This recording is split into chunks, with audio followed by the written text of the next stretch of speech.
सध्या आपण botanical garden इथे आहोत आणि आपल्या सोबत आहेत राज्य नियोजन मंडळाचे अध्यक्ष आणि आमदार राजेश क्षीरसागर आपल्या सोबत आहेत। सर, तुम्ही गेले काही दिवस कोल्हापूरमध्ये जितके काही महत्त्वाची कामं आहेत त्या सगळ्याच कामांचा पाहणी दौरा करत आहात। काय सांगाल? सध्या तुम्ही बोटॅनिकल गार्डनची पण पाहणी केलेली आहे। जवळपास 2022च्या पूर्वी 30 ते 35 वर्ष या कोल्हापूर शहराला समस्यांनी ग्रासलं होतं। साधे सोप्या मूलभूत सोयी सुविधा देखील आपण नागरिकांना देऊ शकत नव्हतो। पण ज्यावेळी या राज्याचे मुख्यमंत्री म्हणून एकनाथ शिंदे साहेबांनी या ठिकाणी शपथ घेतली त्यानंतर कोल्हापूर शहरामध्ये अनेक गोष्टी या ठिकाणी साकारण्याचा मी प्रयत्न केला। यामध्ये हे बॉटॅनिकल गार्डन देखील आहे, कन्व्हेन्शन सेंटर आपल्याला माहीत आहे, रंकाळ्याचा विकास झालेला आपल्याला दिसतोय। त्याचबरोबर कोल्हापूर शहरामध्ये अनेक गोष्टी आपल्याला पुढच्या काळामध्ये करायच्या आहेत। कोल्हापूरचं हद्दवाढीचा विषय आहेच, IT पार्क आहे, शक्तीपीठ महामार्ग आहे, शहरातल्या रस्त्याचा प्रोजेक्ट नव्यानं करायचा आहे। आणि अशा परिस्थितीमध्ये आज या वंदनीय शिवसेना प्रमुख बाळासाहेब ठाकरेंच्या नावानं या ठिकाणी बॉटॅनिकल गार्डनचं काम पाहण्यासाठी मी या ठिकाणी आलेलो आहे। अत्यंत सुंदर या ठिकाणी हे बॉटॅनिकल गार्डन साकारताना आपल्याला दिसतंय, कारण कोल्हापूर शहरामध्ये जास्तीत जास्त मला वाटते 400 ते 700 मीटरचा ट्रॅक, वॉकिंग ट्रॅक फक्त आपल्याला नागरिकांसाठी उपलब्ध आहे। आणि या ठिकाणी जर आपण पाहिलं तर हा ट्रॅक जवळपास 1700 मीटरचा झालेला आपल्याला दिसतोय। त्याचबरोबर या ठिकाणी औषधी झाडी पाहायला आपल्याला मिळतात, या ठिकाणी सुगंधी झाडी देखील आपल्याला पाहायला मिळतात। बैठक व्यवस्था देखील अत्यंत चांगली झालीचं आपल्याला या ठिकाणी दिसतंय। एक प्रकारचं चांगलं गार्डन, वयस्कर लोकांसाठी विरंगुळा केंद्र आणि माता भगिनींसाठी त्यांच्या आयुष्यासाठी एक चांगलं ठिकाण या ठिकाणी झाले असं म्हणलं तर चुकीचं ठरणार नाही।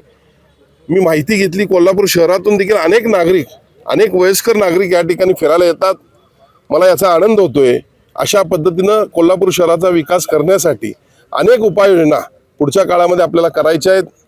कन्व्हेन्शन सेंटर झालेलंच आहे, शाहू मिलचं देखील आपण चांगलं त्या ठिकाणी मिलचं एक चांगलं स्मारक त्या ठिकाणी लोकांना उपयुक्त असं विविध माध्यमातून त्या ठिकाणी करतोय। अशा पद्धतीनं कोल्हापूर शहराचा विकास करण्याच्या दृष्टीनं पुढच्या 1-2 वर्षामध्ये आमचा प्रयत्न राहील। आता ज्या बोटॅनिकल गार्डनमध्ये आपण उभे आहोत, एकंदरीत तुम्ही पाहणी केलेलीच आहे, पण साधारण किती वेळ लागेल या गार्डनचं संपूर्ण काम पूर्ण होण्यासाठी? मी आता माहिती घेतली तर साधारणतः 2,20,00,000 रुपये यासाठी आता जमा झालेले आहेत। एकूण याचं बजेट 4,80,00,000 रुपये आहे आणि बजेट तर येत राहतच। यातला प्रमुख अडथळा काय होता तर पावसाळ्यामध्ये या गार्डनमध्ये पाणी येतं आणि त्यामुळे याचा विकास थोडा थांबला होता। अनेक झाडे या ठिकाणी खराब झालेले मला दिसलं।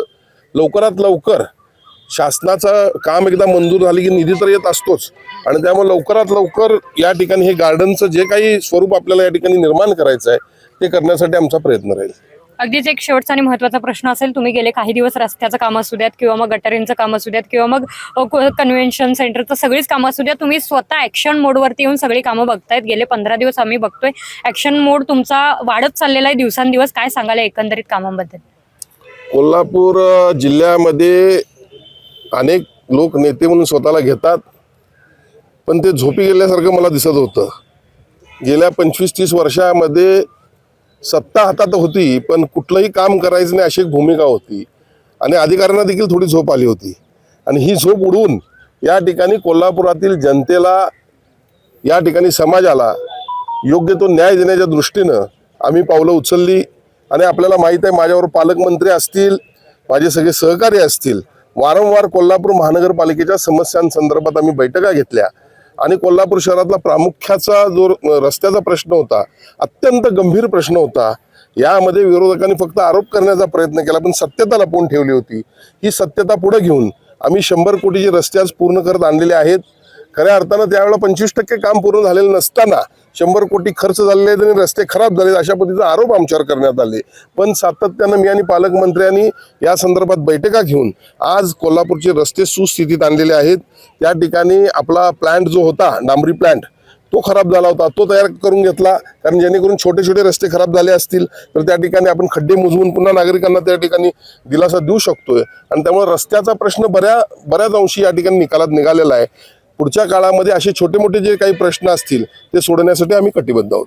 अगदी सर, तुमच्या चालू असलेल्या कामांचा वेळोवेळी आढावा आम्ही कोल्हापूरकरांना नक्कीच देत राहू. अशाच महत्त्वपूर्ण जर तुम्हाला आढावा घ्यायचा असेल तर पाहत राहा KK news. Video journalist Sachin Varekar सोबत मी सह्याद्री देसाई, केके न्यूज कोल्हापूर. नवीन Suzuki E-Access electric scooter, silent, smooth आणि स्टायलिश, आरामदायक सीट, डिजिटल फीचर्स आणि रोजच्या वापरासाठी परफेक्ट कम्फर्ट, एक चार्ज आणि शहरभर निश्चिंत राईड, कमी खर्च, शून्य प्रदूषण. आजच मोहिते सुझुकी कावळा नाका, मोहिते सुझुकी उद्यमनगर आणि मोहिते सुझुकी साने गुरुजी शोरूमला भेट द्या.